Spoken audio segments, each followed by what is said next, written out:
తెలుగు మన భాష, మాతృభాష కదా. ఒక్కొక్కసారి ఏమో కొన్ని వర్డ్స్ నాకు తెలుగులో కూడా ప్రాబ్లం అవుతూ ఉంటాయి, అప్పుడేమో ఇంగ్లీష్కి వెళ్ళిపోతూ ఉంటాము. కానీ రెండిట్లోనే ఎక్కువగా చదువుతూ ఉంటాను అనమాట. అదే ఐ థింక్ బాగా నాకు దోహదం చేసింది అనిపిస్తుంది. లేకపోతే తెలుగు నుంచి తమిళనాడులోనే పెరిగాను అనమాట నేను. అందువల్ల తమిళనాడులో పెరిగిన పిల్లల్ని వాళ్ళు తెలుగు మాట్లాడితే అసలు వెళ్ళాం. అసలు చాలా కర్ణకఠోరంగా ఉంటాయి అనమాట. వాళ్ళ తెలుగే బాగోదు. కర్ణకఠోరం కూడా చాలా తక్కువ మాట్లాడుతుంటారు ఇవాళ రేపు హీరోయిన్స్. బట్ ఎనీవేస్ అలాంటి పదాలు అనేది అలా మళ్ళీ మీరు కాంట్రవర్సీ చేయొద్దు. స్టేట్మెంట్ ఇచ్చినట్టు అందరు మిమ్మల్ని కట్ చేసేవాళ్ళే బేసిక్లీ. కర్ణకఠోరం గురించి చెప్పింది ఎవరు? అదే ఐఎమ్ సారీ.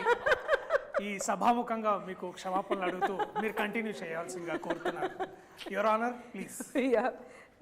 సో అందువల్ల అనమాట ఎక్కువగా చదువుతూ ఉండడం వల్ల నాకు తెలుగుతో బాగా, అందులోనే తెలుగులో యాక్ట్ చేయకపోయినా కూడా డబ్బింగ్ ఎక్కువ చెప్పేదాన్ని కదా, అందువల్ల. గీతాంజలి